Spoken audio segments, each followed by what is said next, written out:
En el marco de entrevistas a expertos del Observatorio de Políticas Sociales y Desarrollo, nos encontramos con el señor Omar Herrera, quien es especialista sectorial del Departamento de Desarrollo Sostenible del Viceministerio de Planificación en el MEPIB. Omar, desde que fue integrada la Agenda 2030, ¿cómo se ha podido avanzar hacia el cumplimiento precisamente de los Objetivos de Desarrollo Sostenible, mirando que estamos apenas a 6 años de la meta? Para responder esa pregunta, uno debe descomponerla, diría yo, en dos grandes momentos. Yo creo que República Dominicana, al igual que todos los países que adoptaron la agenda, pasaron por un momento de adaptación a la misma. Al día de hoy no todas las metas están incorporadas, no necesariamente porque no las queremos cumplir, sino porque como país, en el contexto del país, no son prioritarias. Es una agenda global, universal, que se discute con la realidad de muchos países y esas son adaptadas a la realidad dominicana. Entonces, jugó un rol muy importante el momento del segundo periodo de gobierno, cuando en el 2020 se integraron a la planificación de manera desde el inicio, ¿verdad? Porque al adoptar la agenda y un gobierno inicial en el 2016, quedaba el 2017 y el 2018 para la integración. Entonces la planificación en nuestro sistema queda lista al principio de gobierno. Entonces los espacios de discusión o el esfuerzo que hizo el sistema de planificación para integrar la agenda era sobre esfuerzos ya corriendo en marcha, que estaban en marcha.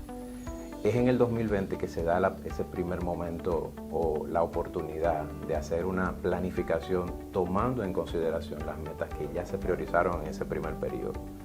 Y ahí se integraron entonces 82 metas de las 169 dentro del Plan Plurianual del Sector Público, que es el instrumento de mediano plazo que implementa la Estrategia Nacional de Desarrollo.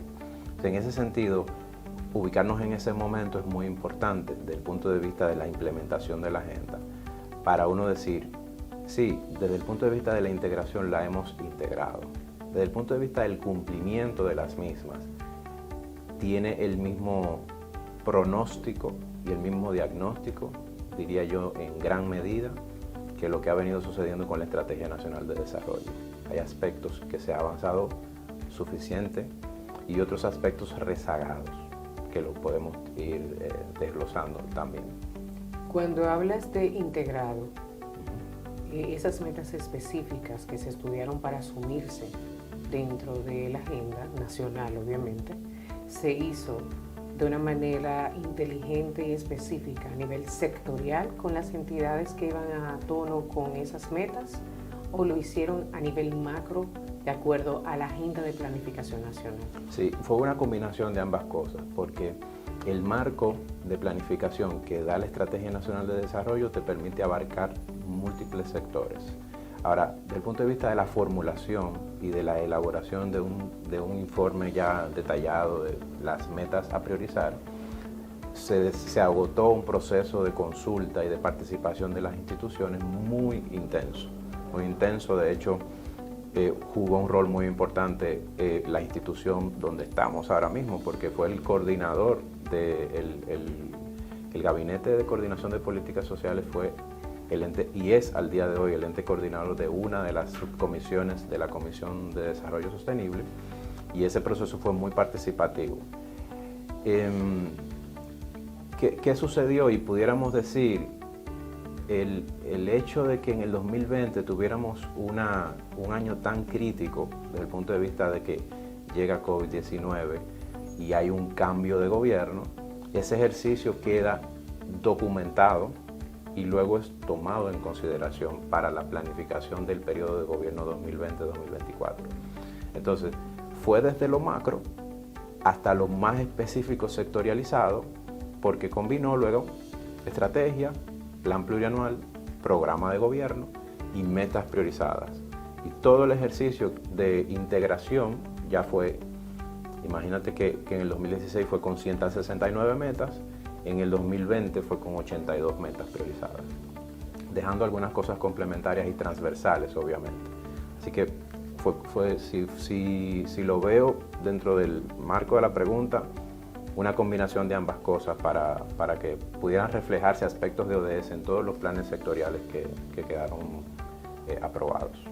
Tomando en cuenta precisamente ese ejercicio que se realizó y las prácticas que se asumieron, ¿cuáles podrías decir que son los logros que se destacan mayor a la fecha una vez se asume la agenda? Como país, primer logro, haber comprendido la importancia de la integración con el marco nacional de planificación. Es un primer logro como de colocarnos en posición de carrera. Estamos listos para la carrera. Luego, si evaluamos las metas de manera particular y vemos cada una de ellas, hemos tenido avances que son mixtos. Hay un nivel de avances que se puede ver en muchas de las metas de pobreza, de educación, de salud, de cobertura de servicios y demás, que a nivel nacional han mejorado muchos de los indicadores, con tasas de cobertura, con años de escolaridad, con la implementación de programas que amplían el acceso a programas de asistencia social. Visto a nivel macro, hemos mejorado en esos aspectos. Los aspectos que quedan rezagados y que son aspectos que tenemos importantes desafíos en materia de desarrollo sostenible son aspectos estructurales. Es cómo llevar ese logro a una desagregación que reduzca la desigualdad y que reduzca brechas que existen entre las zonas rurales y las zonas urbanas, entre los distintos grupos poblacionales y así por el estilo. También como aspectos institucionales. Entonces, cuando analizamos las metas, a mí me gusta mucho separar las metas como metas de logros coyunturales y metas de logros estructurales. Entonces, en esos logros estructurales, tomando en consideración el impacto que genera y el efecto que generó el COVID-19, tenemos importantes desafíos en ese sentido. Entonces, es casi imposible responder la pregunta de manera taxativa y decir, hemos avanzado en esto, en esto y en esto. Porque vas a encontrar información debajo de esa temática que te tumba ese argumento desde el punto de vista del detalle del logro que estábamos tratando de describir.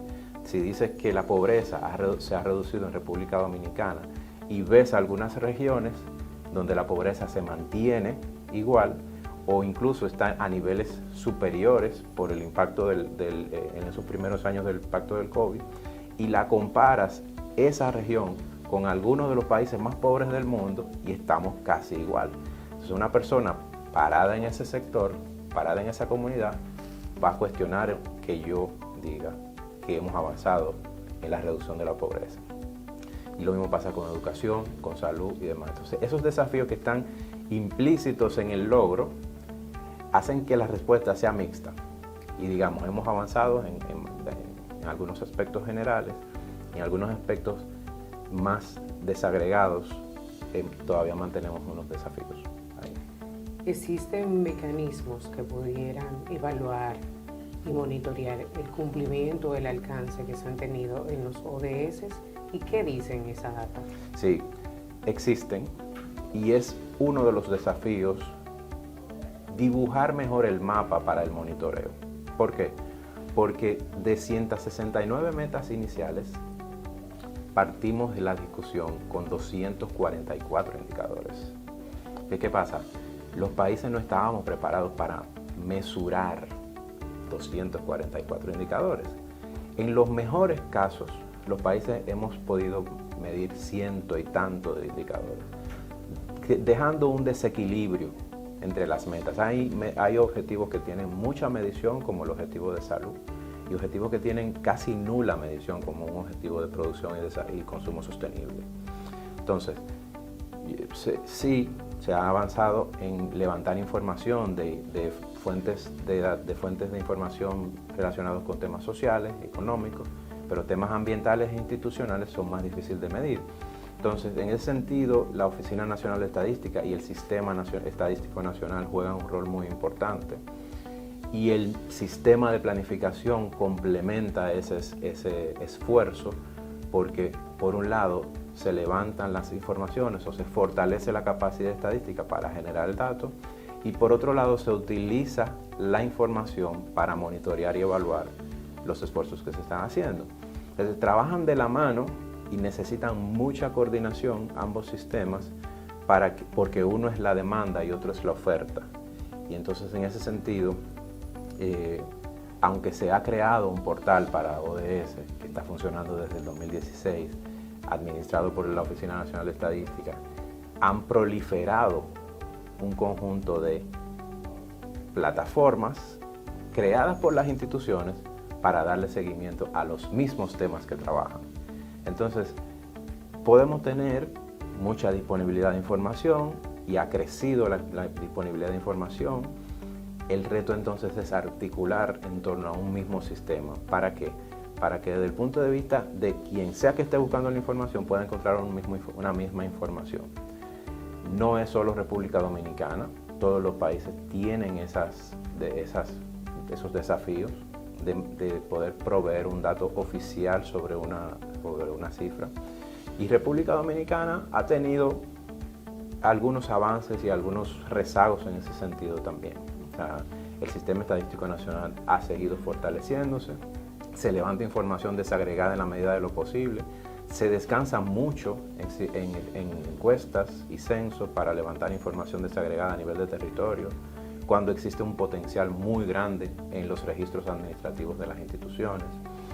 Pero es parte del trabajo que hay que realizar también, porque un Ministerio de Salud, un Ministerio de Educación, un Ministerio de Energía y Minas, de Medio Ambiente, de Agricultura, que tienen un conjunto de registros administrativos que te permite caracterizar en el territorio de mejor manera, requieren un procesamiento estadístico en línea con esos lineamientos, valga la redundancia, que da la institución rectora, que es la Oficina Nacional de Estadística.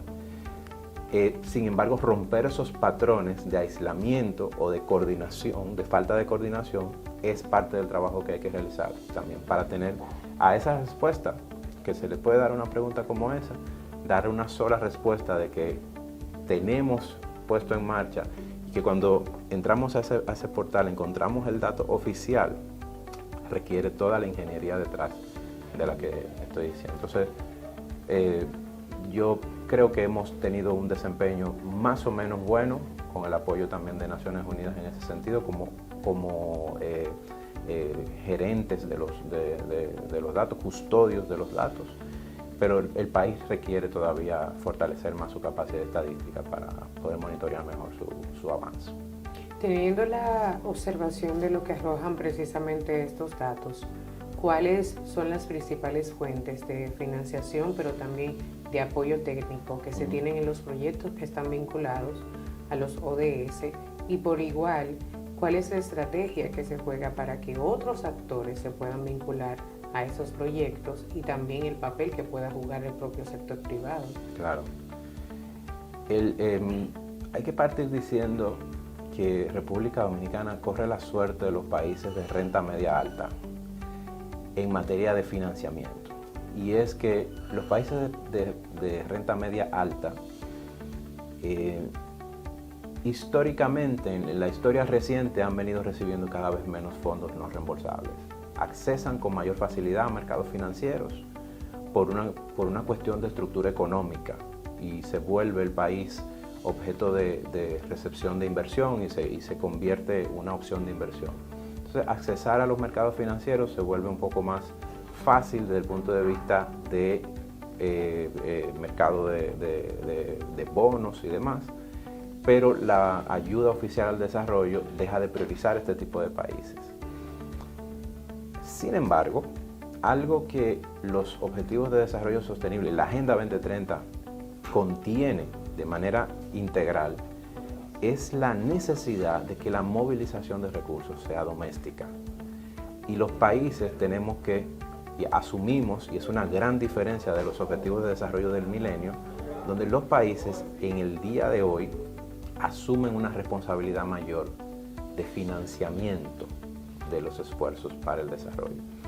República Dominicana no es distinto. Más del 93% de la financiación viene del presupuesto nacional. Otros vienen a nivel de préstamos, otros vienen cuando se ve la vinculación con el presupuesto. Entonces, ¿qué sucede?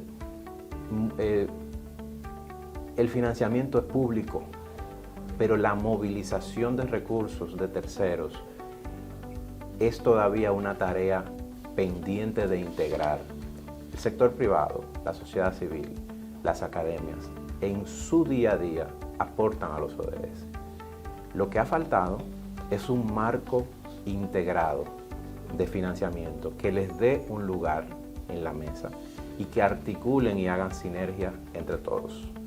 Entonces, yo creo que eso se entendió bastante bien con los ODS. De hecho, hay metas específicas de movilización de recursos y de financiamiento. Y es un gran aporte que le hace. En ese sentido, se comunican bastante bien la Estrategia Nacional de Desarrollo y los ODS, porque la Estrategia Nacional de Desarrollo tiene un elemento crucial de implementación, que es un pacto fiscal. Y ese pacto fiscal incorpora la mirada de la contribución del sector público, no solo a través de impuestos, sino a través de otros mecanismos innovadores para el financiamiento. Entonces, y por último, el rol que vienen jugando los organismos internacionales es mucho más de acompañamiento técnico, precisamente por esas razones, pero por otra razón más. Las agencias y los fondos de Naciones Unidas fueron creados para trabajar temas específicos que durante décadas quedaron fuera de la discusión de una agenda más global. Entonces tú vas a tener temas de población, temas de niñez, temas de desigualdad de género, temas de medio ambiente, de tráfico ilícito de armas, es decir, los ejemplos son ilimitados. Con agencias especializadas, con capacidad técnica, con expertise internacional, tienen asientos, unos más que otros en los países, y el rol que juegan es de acompañar a los gobiernos en la implementación de políticas públicas en ese tema. Por ende, sabiendo que los recursos, el grueso de los recursos está en el presupuesto, el rol que deben jugar esos organismos ya no es tanto de financiar con recursos, sino de acompañar al buen diseño y buena implementación de las políticas. Y en eso creo que la cooperación tiene un mundo que ofrecer, porque ahí estoy hablando de cooperación multilateral, pero la cooperación bilateral con países cercanos a través de la cooperación sur-sur también juega un rol muy importante porque compartimos realidades.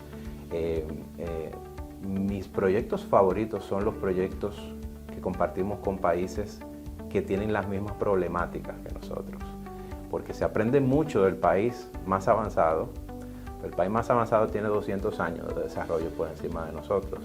Los países de la región muchas veces tienen éxitos en políticas específicas que hace 5 o 10 años tenían una debilidad estructural. Entonces, para República Dominicana es mucho más cercana a la experiencia y más fácil de absorber. Y esa es la belleza de la cooperación sur-sur en ese sentido. Además de que fortalecemos capacidades compartiendo experiencias. Es una respuesta compleja, ¿verdad? Porque parte del financiamiento, pero al final es una viabilidad de la implementación y eficacia de esa ayuda que se recibe. Sí, tu respuesta fue tan importante e interesante que yo la quiero acompañar con un comentario. Okay. Y es que para que pueda entender quien nos ve y nos escucha, precisamente la ayuda oficial al desarrollo en la República Dominicana y la modalidad de que ahora nosotros podamos obtener mayor apoyo técnico es una respuesta a la capacidad que nosotros tuvimos de asumir como país ACP en su momento nuevo, porque fuimos de los últimos, si no el último, que entró de acuerdo a nuestro nivel de institucionalidad con el que asumimos esos fondos y lo aplicamos. Nosotros fuimos teniendo una visibilidad de capacidad de respuesta que otros países de América Latina, del Caribe, de hecho de África, es decir, de otros continentes, no habían podido tener a la fecha y no tienen. Y hago este comentario para que se entienda que, como tú muy bien pudiste graficar, eso que ahora nosotros podamos ver como un apoyo técnico y que podamos asumir a nivel interno un presupuesto para la implementación y que los organismos simplemente sean un ente observador y que pueden caminar, habla mucho de lo que la República, lo que nuestro país está respondiendo y cómo lo está haciendo. Entonces, en sí mismo, que nosotros estemos en una capacidad de recibir ayuda técnica y no financiera, habla de el nivel de respuesta que estamos dando, y es un logro. Claro. Es un logro para nosotros como país frente a otros países, como tú muy bien haces referencia, aparte de la ayuda oficial al desarrollo, también dentro de la cooperación sur-sur, que nos entra dentro de ese marco, y que aunque aún somos un país en vía de desarrollo, otros países que llevaban más años recibiendo este tipo de ayuda todavía están dentro de un calificativo menor que el de nosotros, a pesar de nosotros ser de los últimos países en asumir esto. Y quisiera continuar con que nos pudieras hablar un poco sobre precisamente cuáles son esos principales desafíos que enfrenta la República Dominicana para poder avanzar hacia esos cumplimientos de los ODS, tomando en cuenta los aspectos de vulnerabilidad, los aspectos también de ubicación geográfica que tenemos, que nos hace un foco para muchísimos de los fenómenos naturales y atmosféricos, y cómo ustedes lo han podido vislumbrar. Claro. Sí, en materia de desafíos, nosotros como país, a mi entender, debemos comprender, como tú dices, las características de la sociedad y de la economía dominicana, que se sobrecargó con una agenda de tanta envergadura, ¿verdad? Me gusta decir eso para ser justos con el arrastre de problemas que son históricos y que son de difícil solución, compleja solución. Entonces, la agenda vino en un marco temporal que desde ese punto de vista es corto, porque es transformacional. Y transformar una sociedad en 15 años, algunos aspectos lo vas a lograr y otros no. No lo lograron ni los países avanzados, industrializados que tenemos hoy. Duraron décadas desarrollándose. Entonces, la visión prospectiva que hay que tener para abordar estos temas, hay que tratar de tenerla siempre ahí debajo del brazo. No quiere decir que vamos a ser conformistas y vamos a decir, esto no se va a lograr y en el 2030 nos planteamos otra agenda más. Hay que ser realista en ese sentido. Entonces, hay desafíos que son estructurales.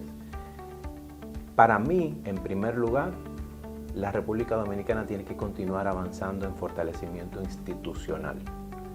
La rectoría, porque con estos temas dentro de la agenda, igual que dentro de la Estrategia Nacional de Desarrollo, se abren campos especializados donde hay una rectoría, donde hay sistemas puestos en marcha, que lo que se busca es que sean implementados adecuadamente, requieren una gobernanza, cada uno de esos temas. No se pueden lograr las metas de desarrollo ambiental sin un medio ambiente, Ministerio de Medio Ambiente y toda una buena implementación de la ley ambiental. No se puede coordinar la política social si no existe una buena coordinación de parte del Gabinete de Coordinación de Política Social, porque hay vocación de programas sociales en muchas otras instituciones, además de esta. Sin embargo, la labor de coordinación requiere de seguir fortaleciendo técnicamente a la institución. Lo mismo pasa con educación. En el marco de una discusión de una fusión con educación superior, por ejemplo, va a traer discusión de rectoría importante en materia de planificación, en materia de trabajo, para abordar la informalidad en República Dominicana. Entonces, en un primer lugar, fortalecimiento institucional, porque tiene es una mirada transversal a todo lo que vayamos a decir. Y de ahí, este primer punto, a lo que yo vaya a decir, si no tiene fortalecimiento institucional detrás, puedes tener logros puntuales de corto plazo y devolver para atrás en otros periodos si la institucionalidad detrás de ese logro no fue fortalecida. con buenos procesos, con buenos marcos regulatorios y con buena capacidad técnica y profesional detrás de las instituciones. Esa es una. Lo otro es, y esto quizás sin un orden de prioridad lo estoy exponiendo, pero yo creo que la coordinación intersectorial es muy importante también. Casi ningún tema, para no decir ningún tema, de la agenda que está descrito en la Estrategia Nacional de Desarrollo y en la agenda de la Agenda 2030 deben y pueden ser abordados de manera aislada. Ninguno, por especializado que suene, una persona que venga del mundo de la agricultura puede decir, no, los temas agrícolas son agrícolas, porque son de producción, son de distribución, son de generación de ingresos para los productores, de calidad del producto, de exportación, de comercialización, y todo eso se puede vincular con aspectos de educación, de salud, de energía, de medio ambiente, y de planificación y de cambio climático y de todo. Si no, no hay modelo sustentable en ese sentido. Entonces, la coordinación intersectorial para abordar los temas de manera integral es clave, es clave. Nadie, y eso es algo bueno y malo, nadie es dueño de un tema. Es bueno porque la visión integral es necesaria.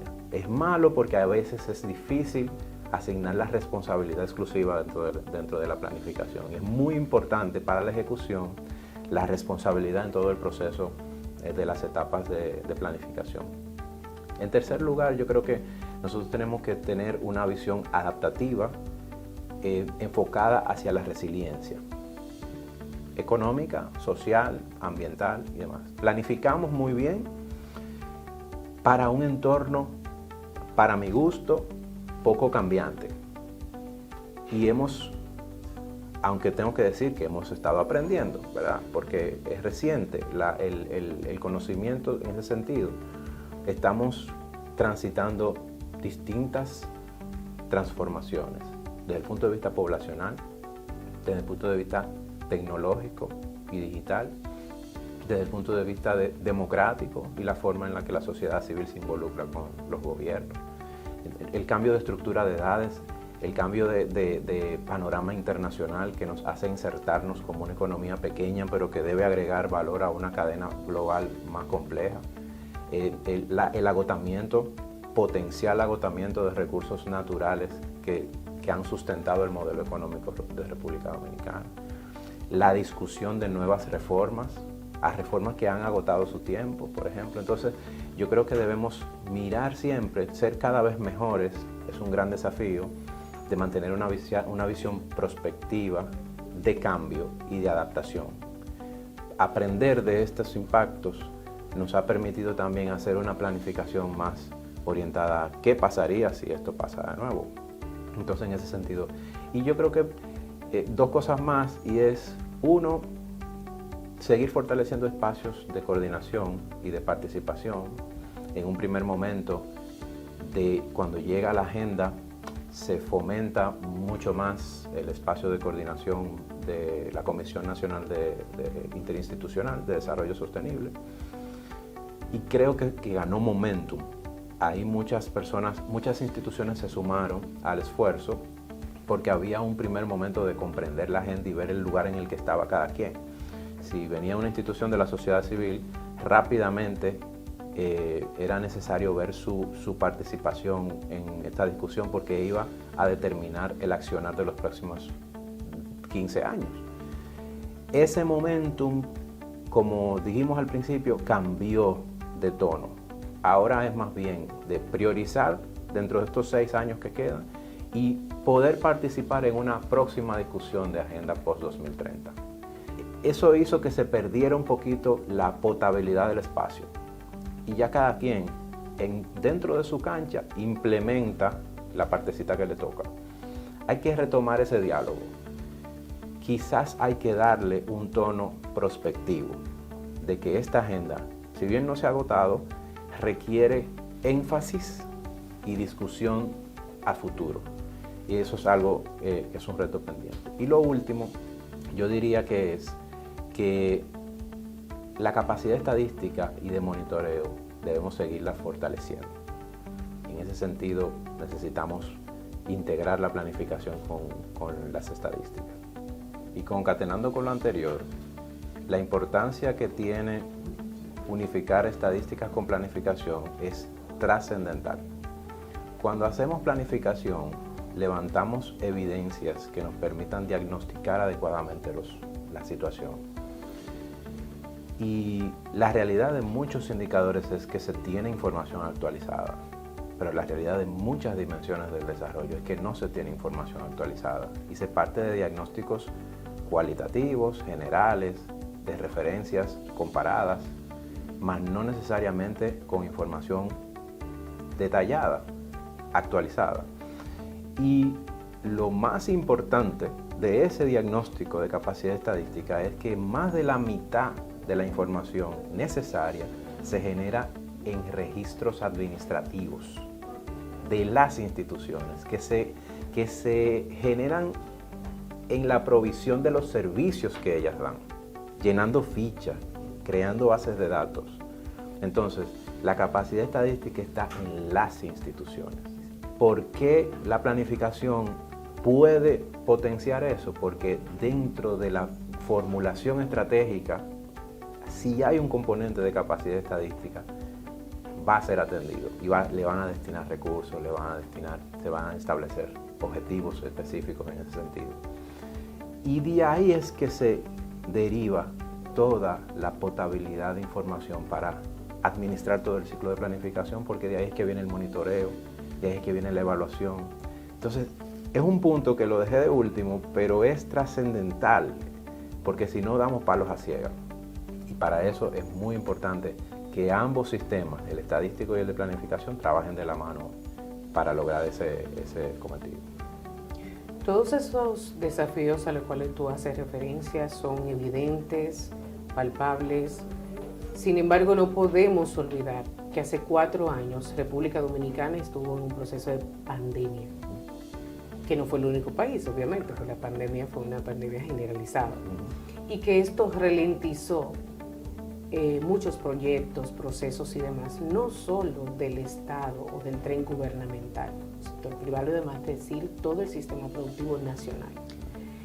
Y en definitiva afectó lo que se tenía en agenda en cuanto al cumplimiento de estos ODS.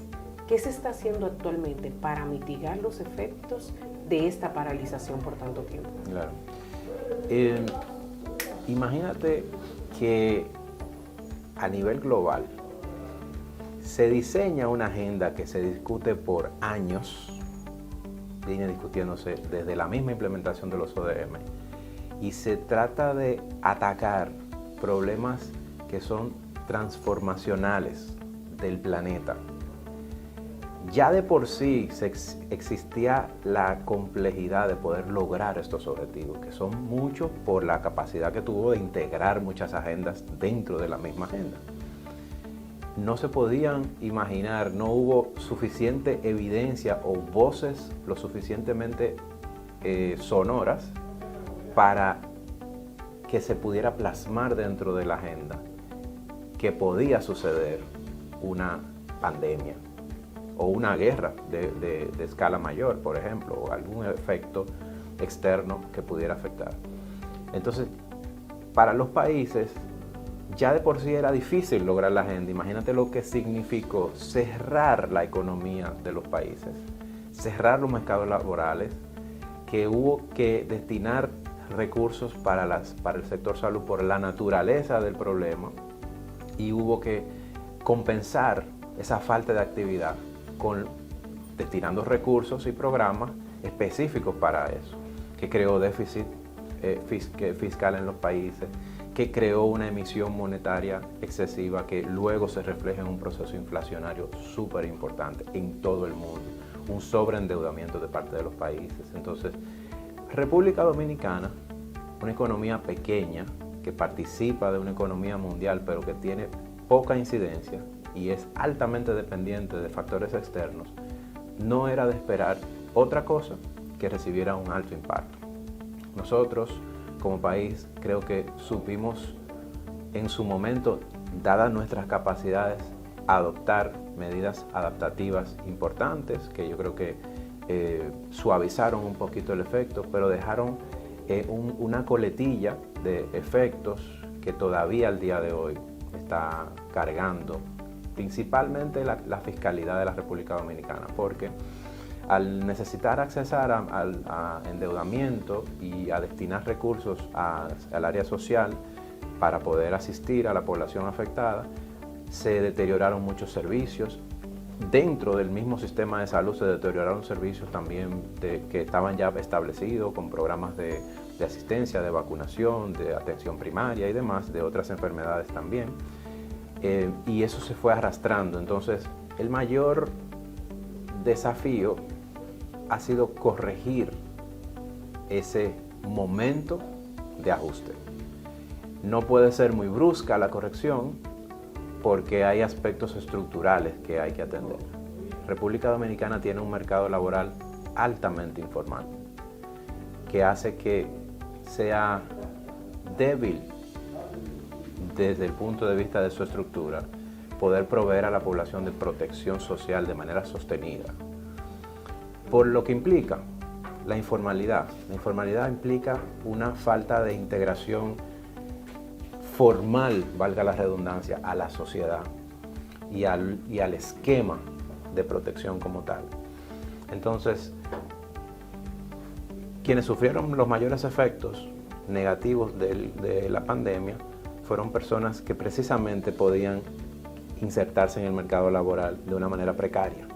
Entonces, independientemente de que se hayan creado estos programas de asistencia, el rezago para reducir esa informalidad ha sido un desafío. Se han creado fuentes de empleo, hemos retornado a una senda de crecimiento y de control de la inflación, pero a una sociedad estructuralmente vulnerable, proporcionalmente hablando, se le puso un peso muy fuerte y ahora las políticas son de fortalecimiento de esos ciertos sectores. A mi entender, debe ser segmentada en el corto, mediano y largo plazo la recuperación. Y si me preguntas, mi opinión personal es que nos encontramos todavía en el proceso de recuperación de corto plazo, porque desde el punto de vista del desarrollo, 3 años es un pestañear y hay que tener un poco de paciencia en la recuperación en ese sentido. Luego hay otros aspectos que se pudieron revitalizar un poco más rápido, como el retorno a clases, por ejemplo, que en ese primer año definitivamente que afectó la calidad de la educación, porque la no presencialidad y la virtualidad y los desafíos que eso conllevó va a acarrear a un grupo etario muy importante, que de hecho debemos darle seguimiento a un grupo de niños y niñas que recibieron clases en los hogares y que recibieron un contenido que es probable que arrastren algunas lagunas en ese sentido.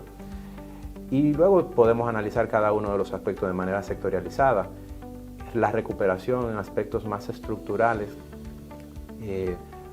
va a tomar un poco más de tiempo, y la readecuación del sistema de salud para volver a un estado de situación previo a la pandemia, yo creo que está muy cerca de eso, porque mantiene rezagos que eran previos a la pandemia. En cuanto a muchas de las mortalidades, tienen mucho que ver con el cumplimiento de protocolos, con el fortalecimiento institucional que tiene que haber y la capacidad de brindar servicios del Sistema Nacional de Salud, por ejemplo. Se puso a prueba y se puso en tensión en momentos de la pandemia, pero era un sistema ya que traía sus propios desafíos. Entonces, yo creo que sí, que se ha ido recuperando un poco el tiempo. Ya estamos en una situación en la que es más claro el panorama, en el que podemos evaluar políticas sin el efecto del COVID, mucho más que hace un año o hace 2 años.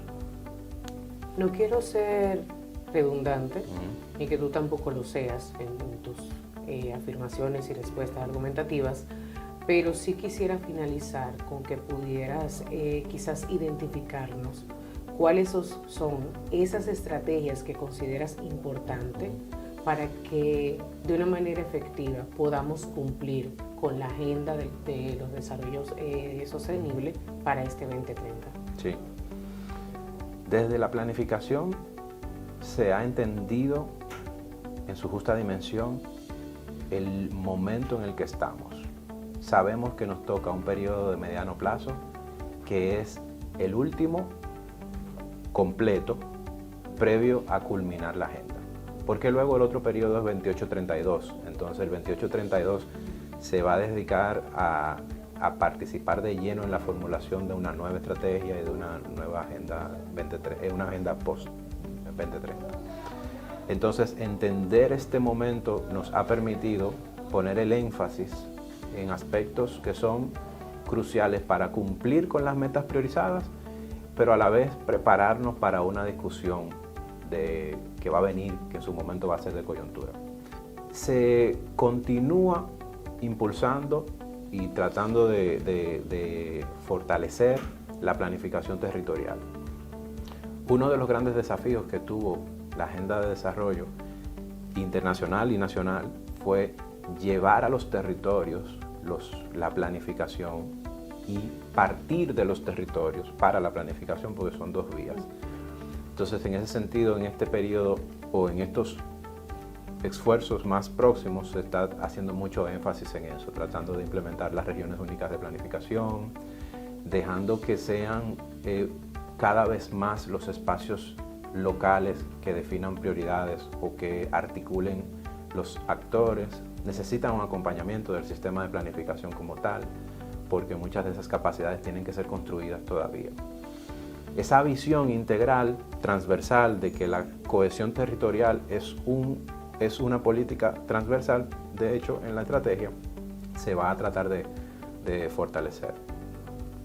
Se parte de una experiencia también interesante de monitoreo de la planificación. Tenemos ya el sistema ha elaborado 3 informes de monitoreo del Plan Plurianual del Sector Público, y es la primera vez que un periodo de gobierno genera tanta información estadística del cumplimiento de los objetivos de desarrollo dentro de las instituciones y de los sectores.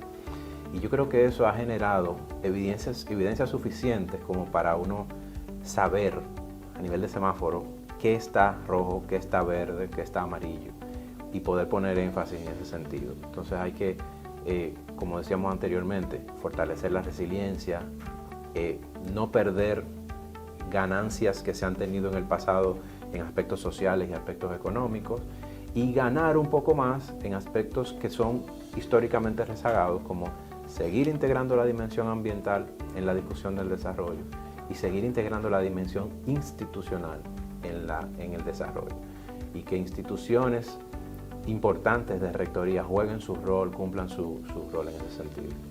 Esas son las estrategias, son más bien de medios de implementación, porque los temas seguirán corriendo. Uno hace una priorización, y yo dentro de la priorización te digo educación, pobreza, salud, medio ambiente, cambio climático y energía. Alguien me va a decir, y tú no haces nada de eso sin agua, tú no haces nada de eso sin atacar la desigualdad de género, tú no haces nada de eso sin atacar la biodiversidad o la justicia. Entonces, la priorización es, entre comillas, el ejercicio ideal, pero los medios de implementación y el fortalecimiento institucional es la estrategia dominante. Es que si me hablas de algún aspecto, las instituciones no se sustituyan, no hagan duplicidad de esfuerzo, de que si hay que desarrollar una estrategia de desarrollo rural que tiene un componente agrícola, que tiene un componente agropecuario, el Ministerio de Agricultura tiene la voz cantante. Que si hay que hablar de la implementación del Pacto por el Agua, las instituciones del agua tienen que ser la voz cantante, y las que se articulan y las que trabajan de la mano con medio ambiente y con agricultura y con turismo, etc. Entonces, en ese sentido, esa es la estrategia. La estrategia es seguir fortaleciendo las instituciones, seguir fortaleciendo la planificación, cada vez más unir la planificación y los resultados con el presupuesto, para que la gestión sea verdaderamente por resultados, y las instituciones entonces ejecutemos resultados y no dinero, porque el ejecutar dinero sin un objetivo claro es la mitad de la historia. Entonces, es por ahí que iría como la capacidad que vamos a tener de abordar lo que queda de la agenda. Creo también importante que un legado que puede dejar este periodo de planificación es dejar muy clara la reflexión de por dónde puede venir la discusión de una próxima formulación de agenda. Estamos muy centrados en esta conversación en ODS, pero es que el país tiene un ejercicio de planificación del desarrollo que está haciendo y que va para 15 años. Entonces la va a cumplir su tiempo. Nosotros debemos aprovechar toda esta reflexión y todo este aprendizaje que nos ha dejado trabajar con organismos internacionales, trabajar con cooperantes, trabajar con el sector privado, trabajar con sociedad civil, con la academia, reflexionando sobre los mismos temas que contiene la Estrategia Nacional de Desarrollo. Yo creo que en el 2028 vamos a estar muy bien preparados con otro ejercicio de informe nacional voluntario en la mano, de hecho. Ya van a haber sido 3 y vamos a tener unos 13 o 14 informes de la estrategia. Va a haber insumos suficientes como para decir las grandes tendencias que van a influir en la discusión de la próxima agenda. Y yo creo que ahí sería el cierre perfecto de lo que debe quedar en los próximos 5 o 6 años. Excelente. Y estoy muy de acuerdo contigo, Omar, porque en resumen tu respuesta es lo que dice lo siguiente: es una estrategia que se requiere que sea transversal. Y lo segundo, una estrategia para el alcance del ODS tiene ahora que estar a tono con nuestra propia Agenda Nacional de Desarrollo. Está muy bien que nosotros podamos responder a una cantidad X de objetivos que son globalizados y que entendemos que como país en vía de desarrollo no es conveniente, pero a su vez como país, dado nuestro propio crecimiento, también tenemos una visión de hacia dónde a nivel nacional debemos estar encaminados. O sea, que te lo agradezco bastante y el aporte que estás haciendo a través de esta entrevista a nuestra investigación futura precisamente sobre este tema, y que hayamos podido vislumbrar con mayor detalles hacia dónde está encaminada la República Dominicana en cuanto a la propia Agenda 2030, sus programas y las entidades también que juegan un papel para poder alcanzarlo.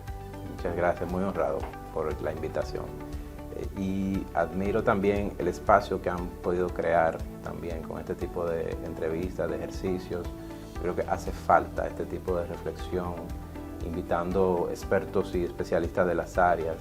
A veces carecemos del ejercicio de comunicar y difundir algunos resultados del trabajo que hacemos y que hacen instituciones que muchas veces no se conoce, y el principal efecto que puede tener el trabajo que realizan esas instituciones es que lo conozcan realmente. Entonces, este espacio da esa oportunidad, así que los felicito por eso. Gracias por eso, hombre.